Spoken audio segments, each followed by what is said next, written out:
The film begins with a retired Marine named Charlie, who now works as a hitman. At that time, his boss named Stan asks him to team up with a new partner he's never met before. However, Charlie prefers to work alone, so he's getting frustrated waiting for his new partner.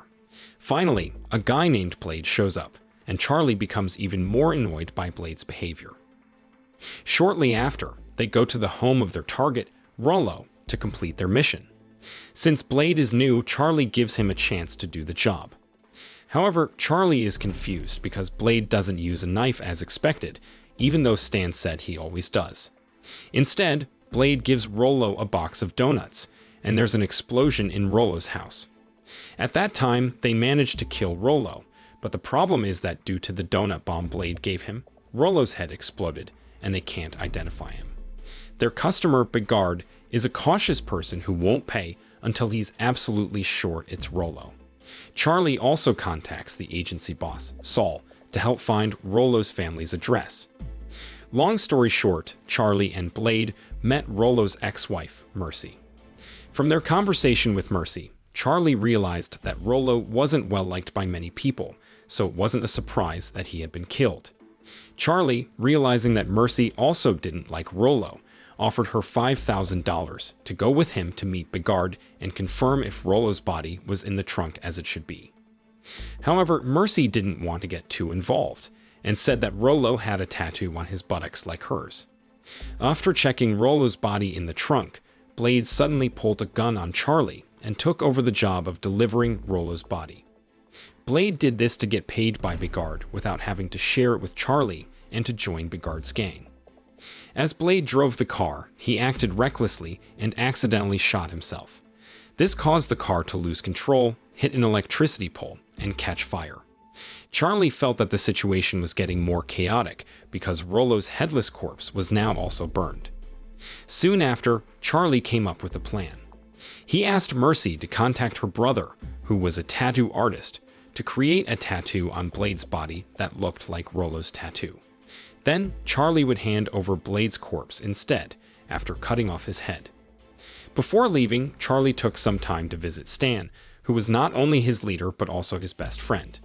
Soon after, Charlie prepared food and labeled the meals and medicine that Stan needed to take.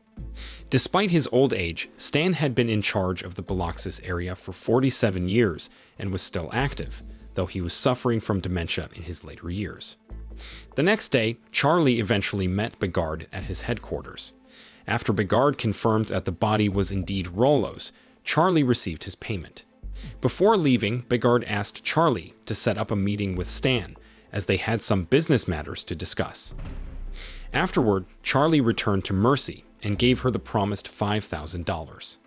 There, Mercy mentioned that she worked as a taxidermist, an artist who preserves dead animals as if they were still alive.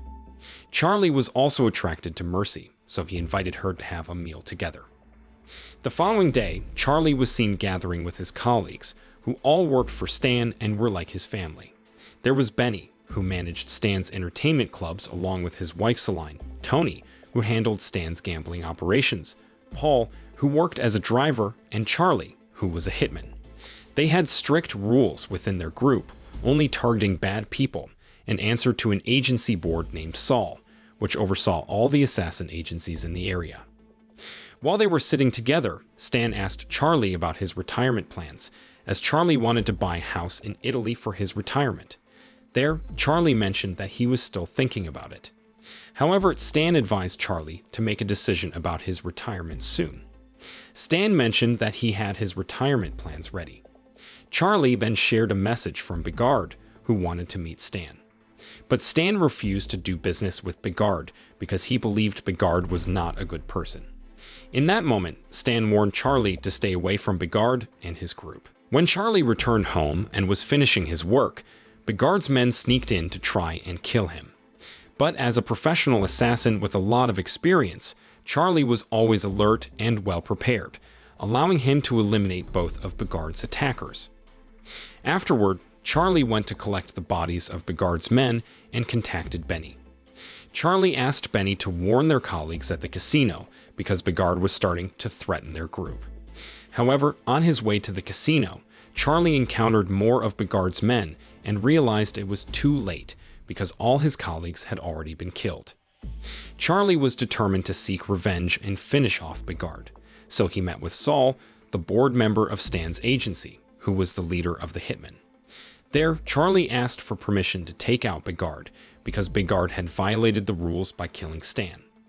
Unfortunately, Saul refused because Begard played an important role in the agency's business and had made significant contributions to its progress. Saul also told Charlie that Begard was younger than Stan, who was considered old, and suggested that Stan deserved to be replaced by a younger leader. There, Saul even advised Charlie to leave and go far away. However, Charlie refused and insisted on seeking revenge against Begard in his own way.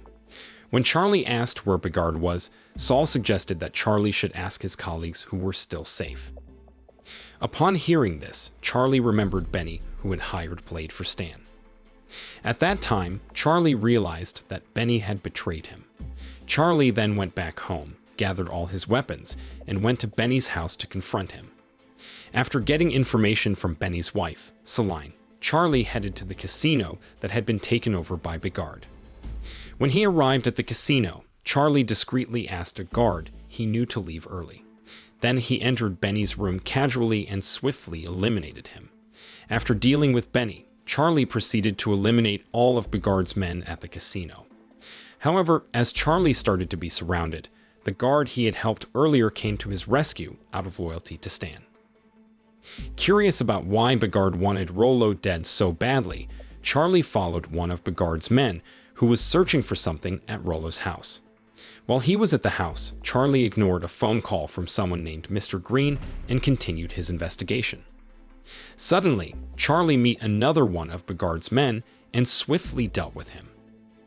In the end, Charlie discovered that Rollo had evidence of Begard's criminal activities recorded on a tape. That's why Begard sent Blade and Charlie to eliminate Rollo. Begard didn't want this evidence to be found by Charlie or known by Saul, so he sent his men to keep looking for the recording. Right now, they are at Mercy's house. Fortunately, Mercy, who used to be a mafia wife, managed to kill 2 of Begard's men with her skills. Not long after, Charlie arrived there and explained everything to Mercy. Upon hearing this, Mercy also mentioned that besides the recording, Rollo had $50,000 that he was supposed to give to her but never did. At that time, Charlie planned to go to New Orleans, where Rollo's gang was based, and Mercy insisted on coming along because she also wanted her $50,000 to improve her life. Meanwhile, at Charlie's house, Begard's subordinate, Bruno, seemed to be searching for Charlie.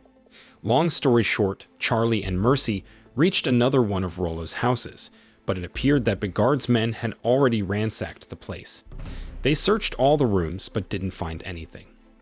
Mercy, who knew Rollo's habits, believed that he kept the recording in a red box with a picture of a Mustang car, but they couldn't find that object. Fortunately, Charlie received a helpful tip from a fax machine about the apartment where Rollo had stayed recently. After contacting the apartment and checking the billing history, Charlie got the room number and hurried there. Upon arrival, he thoroughly searched every nook of the apartment, but found nothing. As he was about to wait for the elevator, Bruno also arrived, looking for evidence of the recording.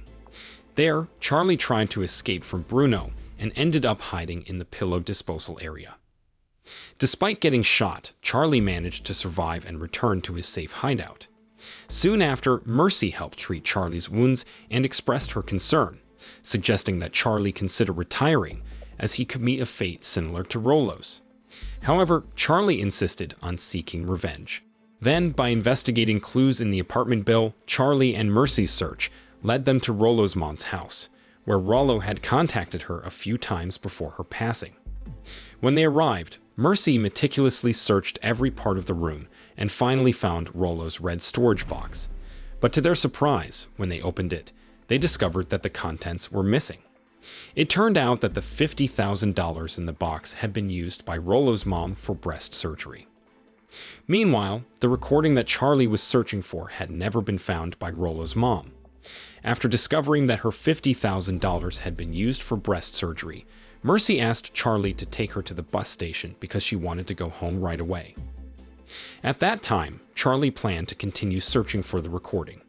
To keep Mercy from feeling discouraged, he offered his own money to her. However, Mercy refused and asked Charlie to promise that he would return to ensure her safe journey. Charlie mentioned his desire to retire and buy a house in Italy, while Mercy wanted to pursue her art at an arts campus. Before parting ways, she reminded him not to fall in love with her, but it was too late because Charlie had already fallen for her. However, Mercy changed her plans to go home when she remembered that Rollo used to manage an old bar owned by Bigard. Mercy believed that Rollo might have hidden the recording there. Upon arrival, she entered the bar and searched for any clues. Mercy pretended not to know what happened to her ex-husband, acting as if Rollo was still alive. Knowing that Rollo collected Mustang cars, she looked for a picture of a Mustang and finally found the recording evidence. As Mercy left the bar, Bigard's men apprehended her. Luckily, Charlie arrived just in time to rescue Mercy. Then she entrusted the recording to Charlie, but then Bruno appeared and managed to restrain Charlie. At that moment, Bruno instructed Charlie to head to Bigard's headquarters. Then, on his way to meet Bigard, who had also captured Mercy, Charlie kept a close eye on Bruno's drinking habits. When he saw the right opportunity, Charlie crashed the car he was driving, causing Bruno's death. Charlie then hijacked another driver's car to reach Bigard's headquarters and rescue Mercy, as well as settle the score with Bigard. Upon arrival, Charlie witnessed Bigard holding Mercy hostage and demanding that Charlie record the tape, while holding him at gunpoint. However, a sudden gunshot took Bigard's life. Unexpectedly, Charlie showed the recording to Saul. In the recording, it turned out that Bigard had betrayed Saul and reported his crimes to the FBI, with the intention of taking over Saul's position as the agency's leader. After confirming Bigard's rule-breaking, Saul gave Charlie permission to eliminate Bigard. In the end, Stan turned out to still be alive. Turns out, Charlie had previously moved him to a safe place when Stan expressed his distrust of Bigard. So, the bodies found at Stan's house belonged to Paul and some of Stan's men. Charlie relocated Stan to a retirement home that Stan had prepared and gave him a new identity, Mr. Green. After all of the drama, Charlie and Mercy got married and started a new life in Italy. The film ends. The moral lesson from this film is sometimes, in the craziest of situations, you might just find love and a happy ending, even when it all started with a donut bomb and a headless corpse.